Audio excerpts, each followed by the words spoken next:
Test. Alright, the audio seems to be working here, so let me go ahead and piss a bunch of people off, because I'm going to go talk on a topic that there is no way not to piss people off on. Apparently it's a big shebang that there is a partial government shutdown of the United States. Okay. There's no way to do this and cover this content without coming off as, well, preachy. So, my sincerest apology to anybody I piss off.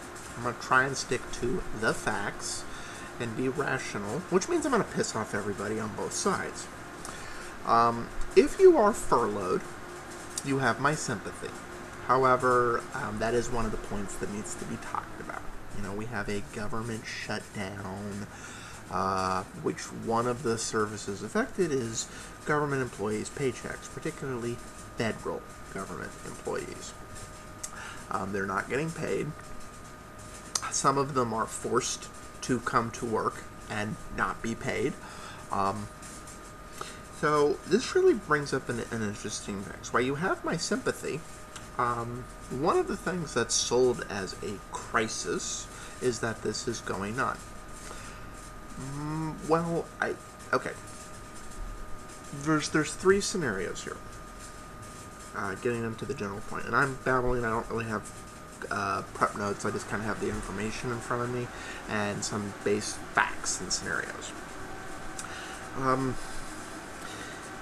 This becomes a left versus right argument, and quite frankly, shame on both parties here. You know, this comes down to some insanity on all sides. But, okay, at this point, you've missed, some pay, but you've missed the amount of pay that should not cripple you financially, but based on the data for the United States, the fact is, more than half the people are living paycheck to paycheck. So why is this? Especially when more than half the people, quite frankly, make more than my household does that does not live paycheck to paycheck. Well, what you'll get from the left is the nobody can live on infinity money argument. And what you'll get from the right is everybody needs to pull themselves up by their bootstraps argument. Here's the very real reality. There's truism to the argument that it is a recession when your neighbor loses their job, and it's a depression when you lose yours. The same thing for losing your paycheck. Now, that all being said, this really does come down to a math problem. When the landlord suddenly tells you they're giving the house to their kid and you have to move with newborns, when your soon-to-be wife and future mother of your children has health problems and doesn't work for months, when you go to your place of income to find the doors locked along with everybody else that works there, and one of the people standing next to you is the landlord looking for the person that's supposed to be paying the bills, wondering where the rent is for this office space. These are just some of the hardships that I have suffered personally in the last few years. So, and I'm not homeless, and I'm not broke, and I have suffered dry spells that far exceed the time that this government shutdown has gone for. So now I sound like a right-wing preaching crazy, right? Well, here's the thing. How many of these furloughed workers have been receiving paychecks long enough that if they had made it a priority, they could have had the savings to offset this lost pay now? That's very individualistic, and we'd have to kind of quantify and look at them individually. Now, the argument is, well, nobody can live on that, son. And that really comes down to whether or not this is a crisis. If you are in a place like Washington, D.C., this is going to be a hell of a shock to your local economy because, who doesn't work for the government? It's Washington, D.C. This is going to affect the restaurants, everything. Everybody's broke. or everybody's living off of savings, or some combination thereof.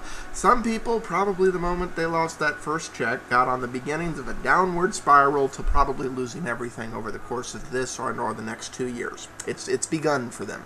Well, you know what happened under Obama, now it's happening under Trump. It's not like government shutdowns were an unforeseeable event. Happened before, it's happening now, it will happen again. But had they had enough time? You know, basically, did they have, if you add up their base bills, you know, rent, housing, so on and so forth, you can do the math and come up with a theoretical max disposable income, number of paychecks they've gotten, and you can do the math out, and it was either enough to get through this furlough, shutdown, and deferred pay, or it wasn't. The same for the contractors. You know, was the good times good enough to offset this dry spell? It's a math problem. That's where reality sits between the two extremes of everybody can pull themselves off by their bootstraps. Well, the math doesn't work out where what you could have saved when times are good offsets this hardship, then it was a 0% possibility that you could have done it all on your own. If, on the other hand, you could have, well, then that kind of destroys the whole left argument of nobody can possibly take care of themselves. The reality is it's in between, and there are some factors at play. If you're one of the people that had zero possibility to do that with your individual numbers, and your numbers are not artificially inflated through your personal choices, then for you, as an individual, this is a crisis. Now let's look at a national level. National level is if you live in one of the parts of the United States where the federal government is not a primary employer, if the news wasn't talking about it, you wouldn't even notice that there's a government shutdown. Which brings us to, who's to blame? Well, of course, as is expected in the divided states of America, everybody says, that other political party did it even though the facts may not support it. I blame those people. I blame them both. I blame the Democrats and I blame the Republicans. They are both responsible for all of the hardship going on this. And that's just a fact. I blame them both. They are both responsible. They are both full of shit. Regarding the workers, here's the dead's honest reality. At the end of the day, your paycheck comes from the American people. The people pay taxes. You redistribute the people's income into your pocket in exchange for the goods and services you provide the government. Whether you are a furloughed federal employee or a contractor who is without or on reduced work right now as a result of that. Which means you are either a symbiote or a parasite. You're one of those two things. You're a symbiote if your labors have value equal to or greater than the pay that you forcibly abstract from the people of the United States to subsidize you providing them with the goods or service you do so.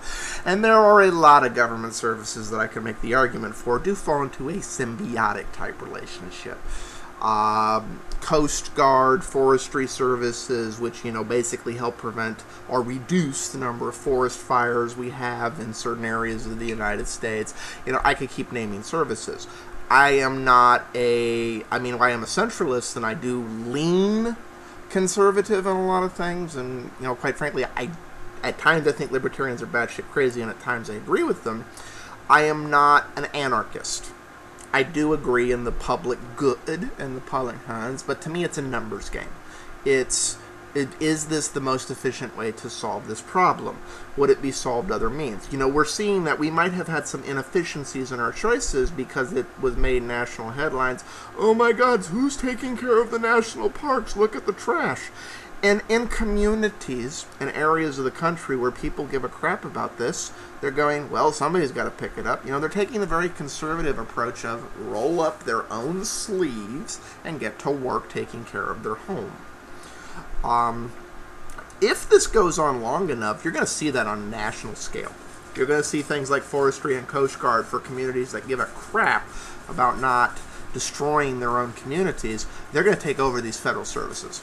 They're going to institute local programs. The Grand Canyon is open for business because the state in which it is and those communities that benefit from it have basically decided, well, they're not going to fund it, we're going to fund it. We're going to take care of it. We're going to make sure everybody has their vacations and we get these tourist economic dollars.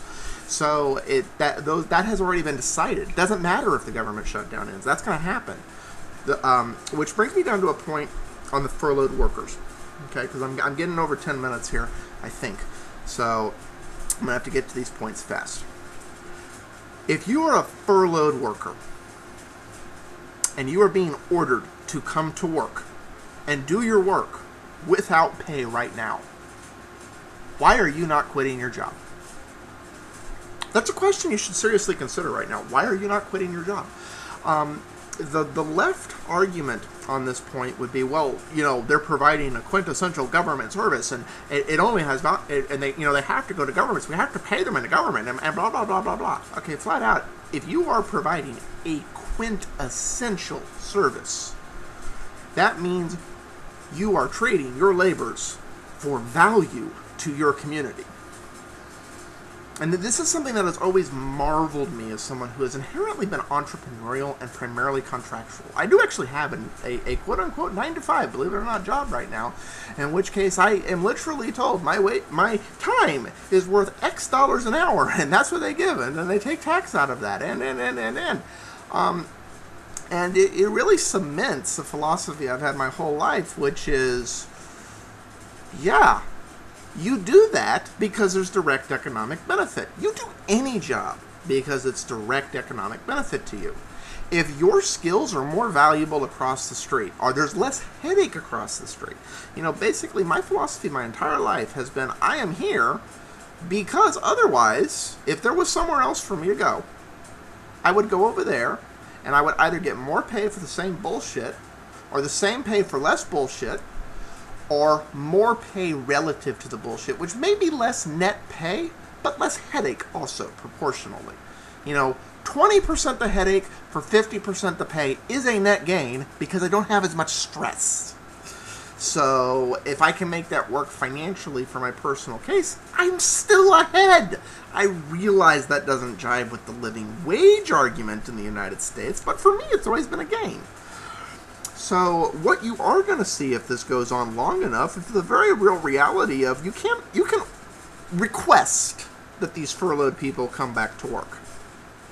The only ones who are going to stay are the ones that are providing services courtesy of the taxpayer redistribution that are so undervalued that they have nowhere else to go. If this goes on long enough, these people will take permanent jobs somewhere else, even if it's with local municipalities and local organizations. And wouldn't that be just hysterical if what we get as a result of the longest shutdown to date is a dismantlement of federal government authority and replacing it with state and local municipality government services?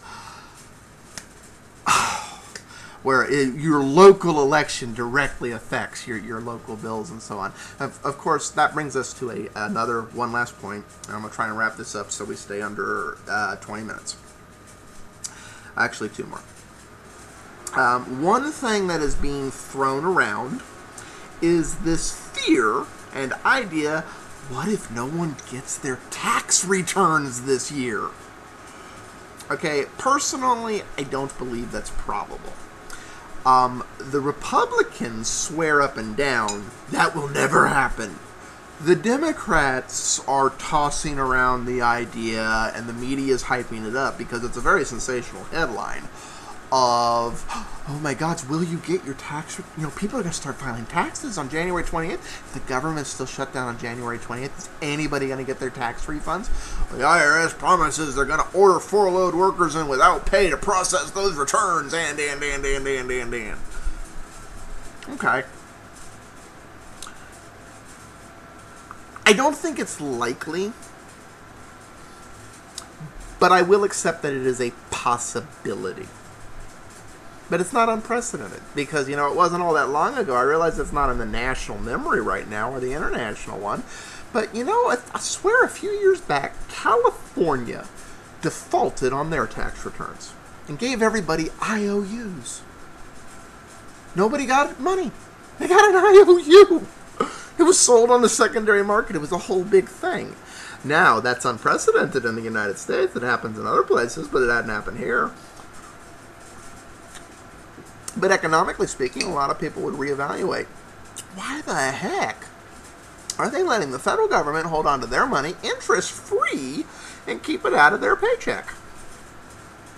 I think we'd have a record increase in the number of people who file for no or minimum withholdings rather than max withholdings, which tends to, for some insane reason, be the default that people choose in the United States. People would suddenly become mindful of what those numbers on that employment form mean. And, they might never make that mistake again. It would be another precedent you would see in younger generations where they suddenly care so much about this. No. Never let the government hold on to your money because they'll never give it back. It's, you know what?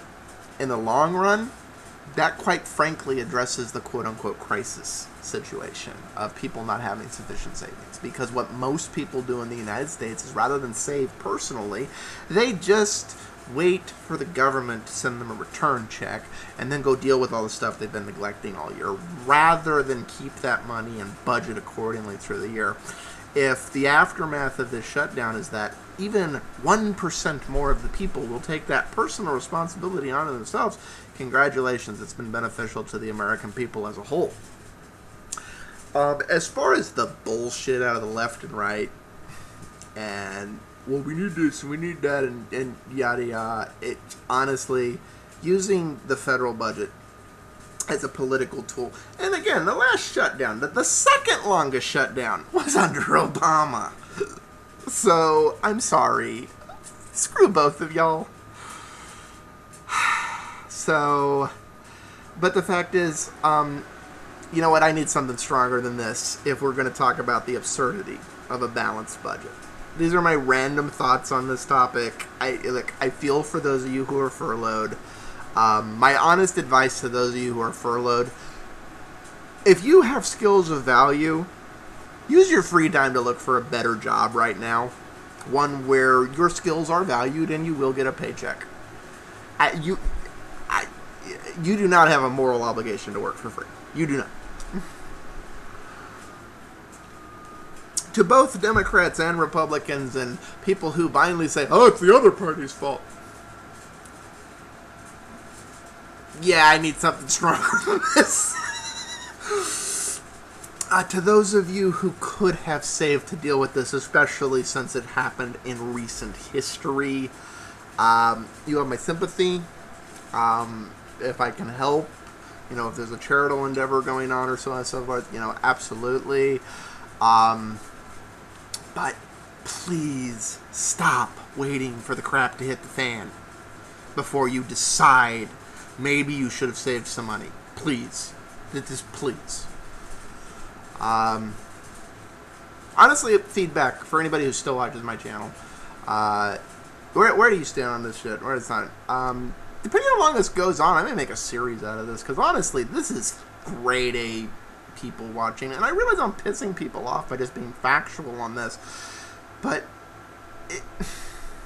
I'm sorry, this is insanity on all levels, and all positions, and all headlines at a monumental level.